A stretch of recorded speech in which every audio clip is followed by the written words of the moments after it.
چلیے بھائی، جو نیکسٹ کویشچن ہے وہ یہ ہے کہ جیسا کہ ابھی کچھ کویشچنس پہلے بھی ہم نے اسی طرح کا ایک سوال پوچھا تھا، اس سے ریلیٹڈ یہ ہے کہ نیئر ڈیتھ ایکسپیرینس اکثر ہوتا ہے. کچھ لوگ کوما میں چلے جاتے ہیں یا مرنے کے قریب ہوتے ہیں. بعض لوگ یہ اپنے اکثر یہ یوٹیوب پہ بہت ساری ایسی ویڈیوز ہیں کہ جس میں لوگ اپنے ایکسپیرینس شیئر کرتے ہیں. کوئی ٹنل سے گزر رہا ہے، وہاں پہ روشنی ہے. کسی کرسچن کو بالکل مرنے کے ٹائم چرچ نظر آ رہا ہے، ہندو کو مندر اور مسلمان کو اسلام مسجد، مشرکین اور کو. اس کو ہم کیسے لیں گے؟ کیا اگر کرسچن کو چرچ نظر آ رہا ہے تو کیا وہ تو مرتے وقت یہی بلیو کرے گا کہ میں جس دین پہ مروں وہ سچا دین ہے؟ ایک منٹ پر، یہ جو اس نے ایکسپیرینس کیا ہے یہ اس نے بتایا کس کو ہے؟ نیئر ڈیتھ ایکسپیرینس سے بچ جائیں، جس طرح کہتے ہیں نا موت بچ جائیں. ہاں ادھر ہی میں لانا چاہتا. جو بچ گیا نا اس نے ابھی تک ڈیتھ کا ایکسپیرینس نہیں کیا. ہاں نزا کے عالم میں تو ہو گیا ہی نہیں ہے. وہ قریب المر گیا نا، اس نے وہ ایکسپیرینس کیا ہی نہیں ہے. وہ تو ہمیں جب بعد میں پتا چل گیا کہ بچ گیا ہے تو اس کا مطلب ہے وہ موت کا ایکسپیرینس نہیں کر کے آیا. موت کا ایکسپیرینس وہ کرے گا جو مرنے کے بعد دوبارہ زندہ ہو. تو کوئی بندہ ہے تو لے ایکسپیرینس. تو یہ کہنا جی وہ جو کومے میں چلا گیا اتنے سال بعد ہوا تو اس کو پتہ نہیں چلا تو مرنے کا بھی پتہ نہیں چلے گا. بھئی وہ مرنے کے ایکسپیرینس سے گزرا ہی نہیں ہے. جو بندہ اس ایکسپیرینس سے گزرا ہی نہیں ہے، ٹھیک ہے جی، وہ بندہ کس طرح کلیم کر سکتا ہے بالکل ریزیمبلنس والی دو چیزیں دیکھ کے کہ دونوں ایک جیسی ہیں؟ یہ تو کر ہی نہیں سکتا. پیتل اور سونے میں فرق آپ کو چیک کرنے کے بعد ہی پتا چلے گا نا. وہ تو نیند کو بھی موت کہا گیا ہے قرآن میں سورہ زمر کے اندر.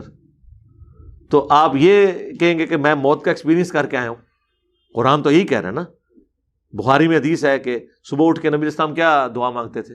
الحمدللہ الذی احیانا بعد ما اماتنا. تمام تعریفیں اس کے لیے جس نے مرنے کے بعد دوبارہ زندہ کیا.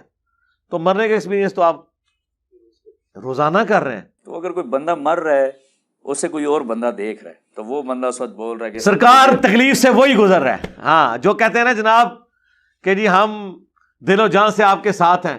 سرکار جب آپ لا علاج ہو کے بیڈ کے اوپر پڑے ہوئے ہوں گے نا، آپ کی اولاد، آپ کے ماں باپ، کوئی آپ کا بخار بھی نہیں شیئر کر سکتا کہ حضرت ایک دن کے لیے آپ کی تکلیف میں کاٹ لیتا ہوں، دوسرے دن کے لیے میرا کزن کاٹ لے گا، تیسرے دن آپ کی بیوی کاٹ لے گی. نہیں، تکلیف اسی بندے نے کاٹنی ہے.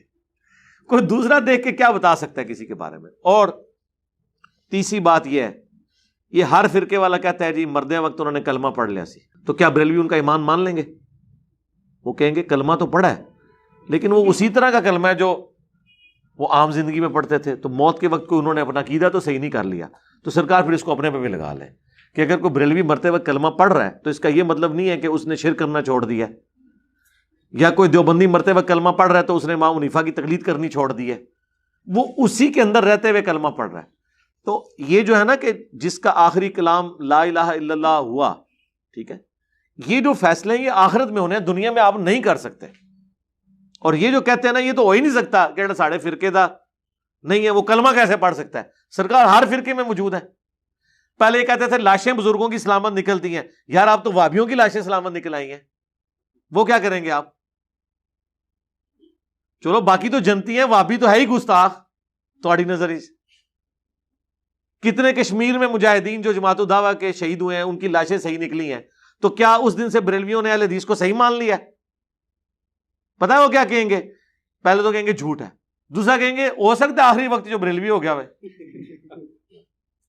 بس وہی گل ہے. وہ پروفیسر احمد فیق اختر صاحب ایک علاقے کا کوئی واقعہ سنا رہے تھے.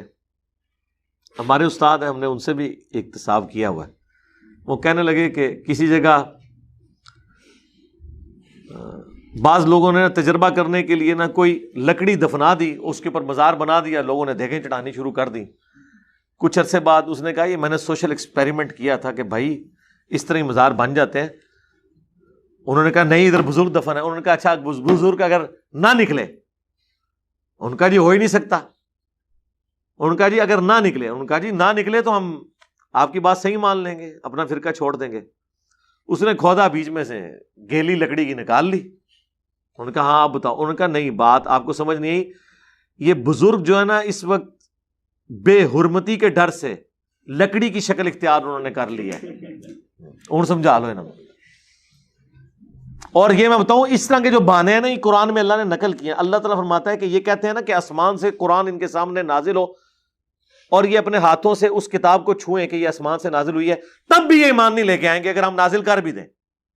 اب ہونا تو چاہیے تھا کہ کافر پینے ڈال کے بیٹھ جاتے کہ یا اللہ ایک بار کرتے صحیح۔ اللہ نے بھی اس کا جواب دیا ہے کہ جب ہم یہ کریں گے نا، یہ ہاتھ سے چھو بھی لیں گے، سورہ الحجر میں، سورۃ الانعام میں، تو یہ کہیں گے کہ یہ چھوا تو ہے لیکن یہ ہماری نظروں پہ جادو ہو گیا ہے، اصل میں ایسا نہیں ہو رہا۔ تو ہاں، اندروں اینج نہیں ہے، سمجھ آئی نا گل دی؟ ہم لوگ کہتے ہیں یار خدا کے لیے آپ لوگ ہم پہ الزام لگا رہے ہو کہ ہم جو ہے وہ ہمیں کوئی سعودیہ فنڈنگ کر رہا ہے یا ایران فنڈنگ کر رہا ہے، تو بتاؤ کوئی ویگو ڈالا نیچے کھڑا ہوا ہے، کوئی V8 کھڑی ہوئی ہے؟ جن علماء کی وجہ سے آپ ہم سے لڑ رہے ہیں ان ساروں کے نیچے تو یہی گاڑیاں ہیں، تو ہمیں تو آپ سے پوچھنا چاہیے کہ آپ کے علماء کو کہاں سے فنڈنگ آتی ہے، یا وہ کرتے ہیں یا آپ کے چندے کھا رہے ہیں وہ، کیونکہ کاروبار تو یہ کوئی نہیں کر رہے الا ماشاء اللہ۔ میں ساروں کی بات نہیں کرتا۔ یہاں آپ کے مولوی وہ ہیں جن کی مہینے کی تنخواہ 15-20 ہزار ہے، انہوں نے ٹوئٹا کرولا رکھی ہوئی ہے، ہونڈا سیوک رکھی ہوئی ہے، ساتھ ڈرائیور رکھا ہوا ہے۔ سرکار یہ کون سا 25 ہزار ہے؟ ڈالروں میں تو نہیں ہے، کہاں سے برکت پڑتی ہے؟ اس طرح کی برکت ہمیں بھی بتائیں، برکت بتا دیتے ہیں کیا وہ لوگ ان کو دیتے ہیں کہ اللہ کی راہ میں خرچ کریں، وہ کہتے ہیں سب سے بہتر یہی راہ ہے کہ اور اپنے اپنے علماء دین کے اوپر خرچ کرو، آپ اپنے اوپر خرچ کرو۔ اسلام آباد میں کتنے علماء جو سائیکل پہ آئے تھے، جب مدرسے بنایا آج ان کے نیچے گاڑیاں ہیں، اور جو ڈگری ہولڈر بچے ہیں بے روزگار پھر رہے ہیں۔ میں بچوں سے کہوں گا جدھر بھی دال لگتا ہے لا لو، لیکن آخرت برباد ہو جانی چاہیے، میں پہلے دستا ہوں، تھوڑی اپنی مرضی ہے، پوری بات بتا رہا ہوں۔